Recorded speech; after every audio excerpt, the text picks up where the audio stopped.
JF Stretford, Paddock, this is the Paper Talk. As you can see, I'm outside Old Trafford as usual, and the weather, it's alright actually. I could probably got away with not wearing my parka this morning, but why not? Any excuse to wear it. Lots of news this morning, centering around potentially Saul Niguez coming to Manchester United. We'll get into that a little bit later on. There's also an update on Luke Shaw's contract situation, and a little bit of news as well regarding couple of outgoings, couple of players who could be going on loan, couple of players that other clubs are interested in.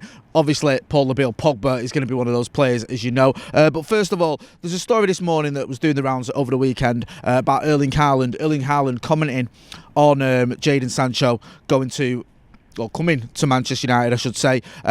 He said that he's sad that Jadon Sancho has left Dortmund, has come to Manchester United. And he said that Jadon and I had a really good understanding. He's a top player, and it's sad he's gone, but that's football. There are a number of other players I work well with. It can even be better. We'll just have to see who I work best with. So you'd expect him to say something like that. He's already commented previously when the transfer was announced.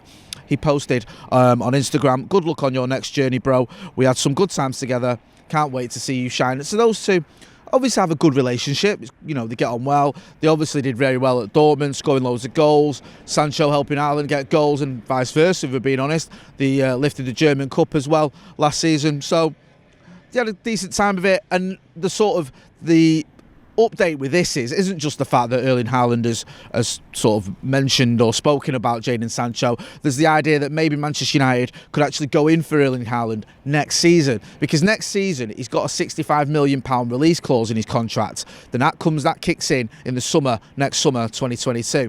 Now, a lot of people expected, and including myself to be honest with you, him to leave this summer. They thought Dortmund might cash in on him now before that release clause kicks in, so they can get the maximum amount of money for him, because you could probably get upwards of 110, 120 million for a player like Erling Haaland. But the longer it goes on this summer, the more it looks likely next summer is going to be the time he leaves. And if that is the case, then there's every reason to think Manchester United could have a chance of getting him. 65 million is obviously doable. Now, he is going to be on big money, wages-wise, no disputing that. Also, Mino Raiola's involved, so he's going to try and get the most for him. But if you've got a £65 million transfer fee for a player like Erling Haaland, you can afford to pay him a lot of money when it comes to his wages. So maybe, just maybe, Manchester United do have a chance of getting him next season. And when you look at the fact that he knows Ole Gunnar Solskjaer, them two have a good relationship from their time at Molde. He knows Jadon Sancho as well. Those two have a good relationship from their time at Borussia Dortmund. Then there's reasons to be cautiously optimistic that if United did decide we are going to go all out for Haaland, we'd have a chance of getting him. Doesn't mean we'll get him. Obviously, we thought we could have got him when he went to Dortmund. That didn't happen. But maybe we could have a better chance this time round, and we can certainly be in the mix, because I think there'll be other clubs as well involved with him. You'd expect Chelsea, I think they've been linked with him. They've been linked with him this summer, so I certainly think they'll go for him next summer if they don't get him this summer.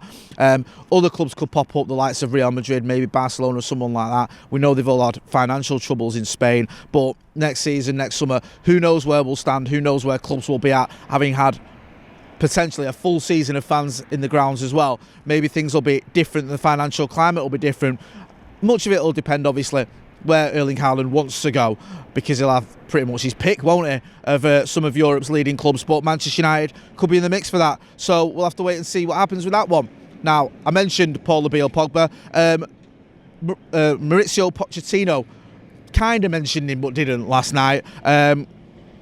There's headlines this morning say that he's sort of played down Paris Saint-Germain's interest in Manchester United star Paul Pogba, and it sort of says Paris Saint-Germain manager Maurizio Pochettino swerved questions about the club's interest in Manchester United midfielder Paul Pogba. This is in the Metro. It says here, United will reluctantly allow Pogba to leave this summer should he clarify that he will not sign a new deal, with the club valuing the Frenchman at around 50 million. It goes on to say that Pochettino, he was speaking after his game last night, obviously wasn't a good evening for Paris Saint-Germain. They've missed out on I think it's their version of the Charity Shield or the Community Shield, isn't it? Losing to Lille. But yeah, it says he commented on it when he was asked, saying, you see the list of players that we have at home. We have plenty of players. Half the squad is at home. A few are on holidays.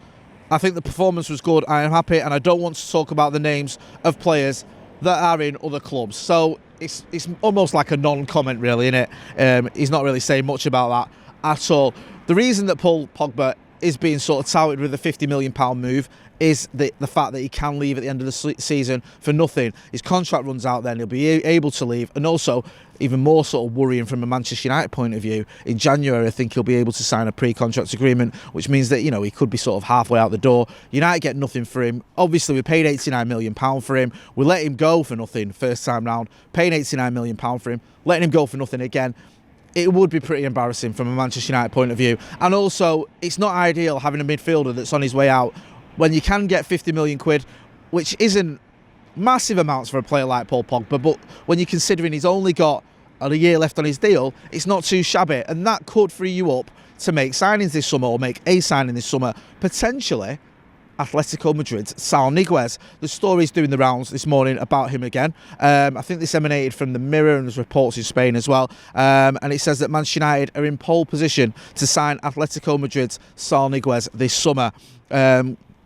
It said that Saul's agent will now fly to England with the hope of engineering a move for the midfielder. It's reported that United are leading the race for his signature, and that the player wants the uncertainty surrounding his future to be solved swiftly. It goes on to say that he made 41 appearances across all competitions for Atletico. It also says that Liverpool as well, a club that's been sort of linked with him. I don't know how solid that interest is. I know that Manchester United have obviously been, I won't say heavily linked, but linked with him over the last few weeks in particular. People looking at it and going, OK, we've sorted out the defence with Rafael Varane, we've sorted out the right wing position with Jadon Sancho. It's just that midfield position, especially in terms of a number 6, that we need to fill. Now, is Saul Niguez a number 6?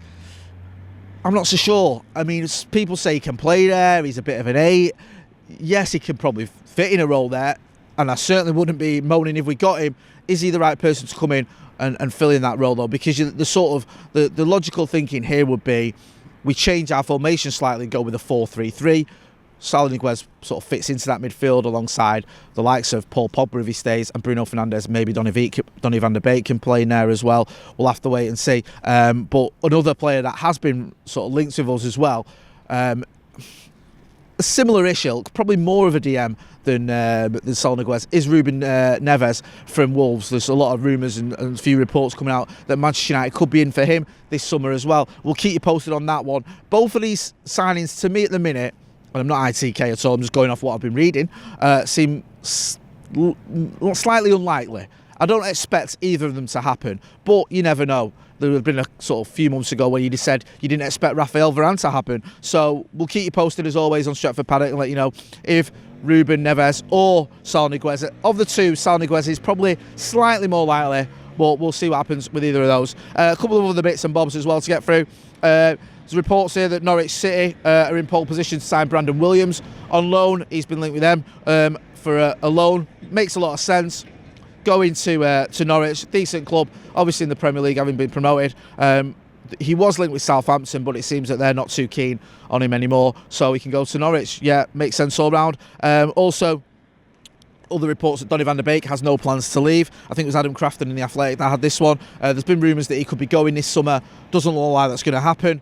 Another story that was doing the rounds that I'm just going to mention quickly was that Mourinho and Ed Woodward disagreed over Rafael Varane in 2018. Now, when I saw that, I thought, what does that mean, that we were going to sign him and Mourinho didn't want him? No, it doesn't. It just meant that the reports, or the story, I think it's come from the Mirror and the Evening News, was that Woodward thought we could get him for 100 million and Mourinho disagreed after the World Cup in 2018. A bit of a non-story really, but it's been reported, so I'll tell you about it.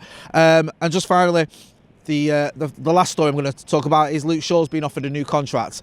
Apparently Manchester United keen to get him tied down on a long-term deal. Makes a lot of sense. He's obviously had a good summer and a good season at Manchester United, so why would we not try and get him on a long-term deal? Apparently him, Harry Maguire and Paul Pogba all set to return to training this week. We need to get our players fit. We need to get a match fit. We obviously didn't have a game last weekend against Preston. That was called off because of a COVID scare. So we need to get some match practice in. We need to get these players fit, get them training, get the games in, and hopefully be ready for the season, because we saw what happened last season. We weren't really ready, were we? And it cost us against Crystal Palace here when we lost that opening day fixture. Fingers crossed that will be the case against Leeds. But we'll keep you posted all week as well as to what's going down. We've got the Paddock podcast later on today. We'll also have Transfers Live this evening with Adam McCullough, and we'll have all the sort of latest news. We'll go live if there's any updates, any transfer news. So make sure you are hitting like, share and subscribe, and hit the notification bell on the subscribe button so you get any notification when we do go live. I've been Jay Motti. This has been the Paper Talk outside Old Trafford. Thanks for watching.